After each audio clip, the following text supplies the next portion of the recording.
The problem with calling a super cycle is it implies that everything is going to remain globalized, and I don't think that's the case.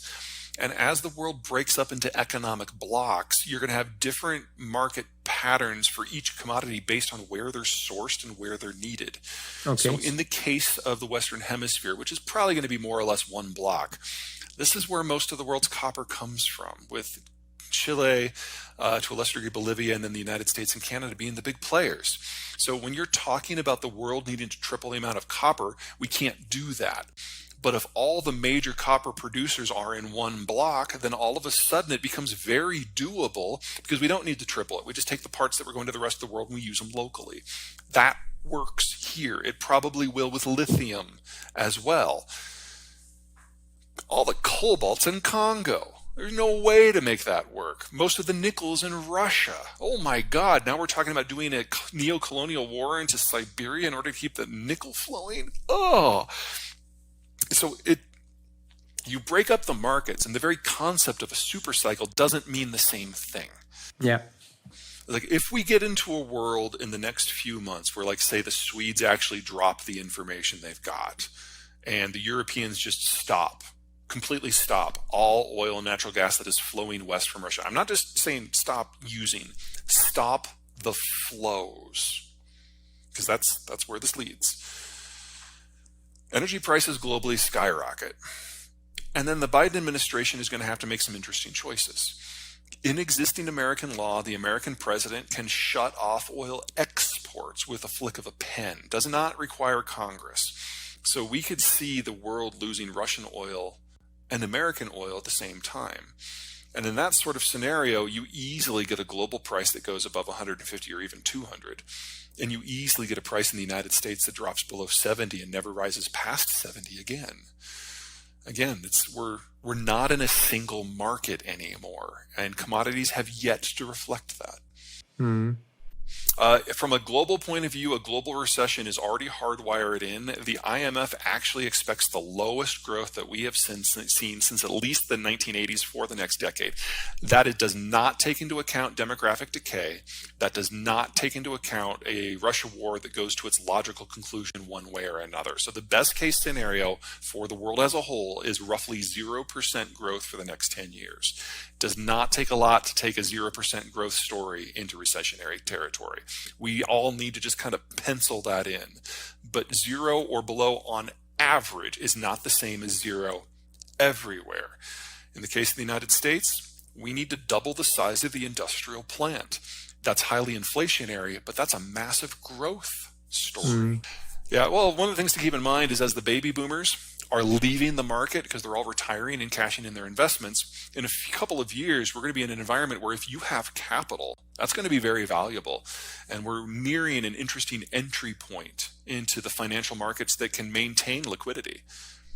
I don't consider myself even a quasi-expert in that category. The problem is that so many of them have industrial uses in addition, and in the green transition and a lot of this retooling of manufacturing that we have to do on a global basis anyway, a lot of them have a lot of needs. So that is very bullish for them, independent of what anyone might consider in terms of using them as a hedge against inflation or as a financial asset in its own right. And that makes them all wildly volatile. And then, of course, you have to look at where they come from. If you're looking at platinum, you're talking South Africa. That's probably okay. If you're looking at palladium, you're talking Northern Russia, and that's probably not.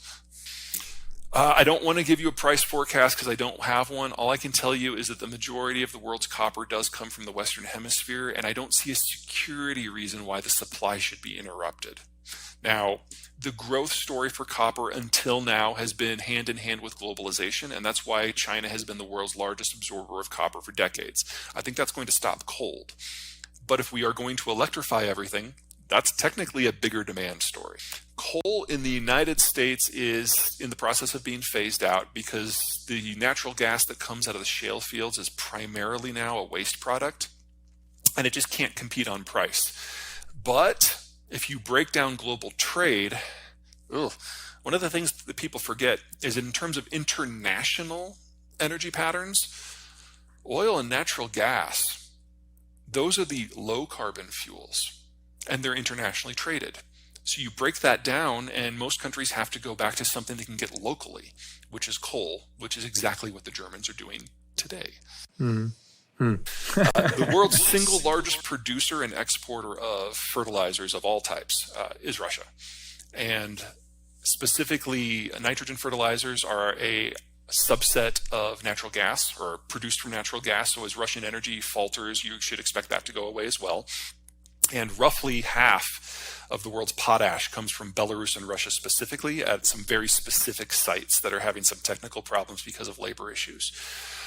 The other one is phosphate. Phosphate, single largest source, comes from China, but the Chinese have been restricting exports because they're now experiencing a nationwide outbreak of not mad cow, the other one, African swine fever, which is decimating their pork herds again. And phosphate is used for rice production. So for food security reasons, do not expect the Chinese to allow phosphate back onto the market. So we haven't hit it yet, thank God, but we are kind of seeing this building perfect storm where all three nutrients are available in lower volumes even before we have to deal with the effects of deglobalization. And if you're in a country like, say, Brazil, where you import 90% of your fertilizer and 3/4 of that comes from Russia, you're looking at a pretty problematic future in the not too distant future. I'm also a little concerned about South Asia, which also imports a lot of their fertilizers from this space. Sub-Saharan Africa, it's kind of a mix of the food and the fertilizer. And oh yeah, we're going to lose Ukraine probably this year as a significant agricultural exporter, because the Russians are going to torpedo the grain deal very soon, and then only about 10 to 15% of Ukraine's grains can actually get railed out, and that might even be too optimistic. We are definitely not out of the woods. So first, the good. Mother Nature was very kind last year, and we had great weather in every agricultural zone in the world. That had never happened before. It may never happen again. So good for what it is. Second, everyone had a bit of a reserve of fertilizer. And of all the sanctions and boycotts that have hit the Russian space so far, a lot of them had specific carve-outs for fertilizer and fertilizer inputs. And you even had the U.S. Department of Commerce issuing letters of comfort to shippers and buyers saying that Russian stuff is expressly exempted from all of the sanctions. And that kept some of the stuff flowing in a way that it wouldn't have otherwise. Now that we're a year on, we're seeing damage to that infrastructure, damage to that production capacity in the former Soviet Union. We'll never have that kind of weather again. But we do have a number of countries, Nigeria, Canada, Morocco, who have accelerated their plans to increase fertilizer output. In the United States, for nitrogen, we're doing the same thing. It's not enough. It's not fast enough. It can't be fast enough. Some of these things take 10 years to bring online. But the fact that people have seen the writing on the wall and are doing everything they can to increase supply while they can is a good sign. And every day that this stuff doesn't fall off in Ukraine and Russia is a day we have to try to bring on replacement supplies. One of the things that the Europeans absolutely got right about the sanctions regime is it's not about stopping the war. It's about cutting Russia out of the system at a pace that allows the rest of the world to adjust. Now, we're not done. We're not done by a long shot. But the fact that the world's largest commodities supplier is getting steadily gutted and we haven't had a commodity shock, we're living on borrowed time, but it's been a pretty good year, all things considered. Well, one of the things the German government is doing is coming up with a combination of retraining and subsidies programs to try to help with the industrial transition. So when this stuff really does all go away, you're not completely caught with your pants down like you were a year and a half ago. That can always go faster. It can always be more realistic, but the fact that it's happened at all, I think, is a great sign. In the United States, the thing that would help the most is building out processing capacity for any and all of the materials that are going to be necessary as we lose Russian and Chinese supplies.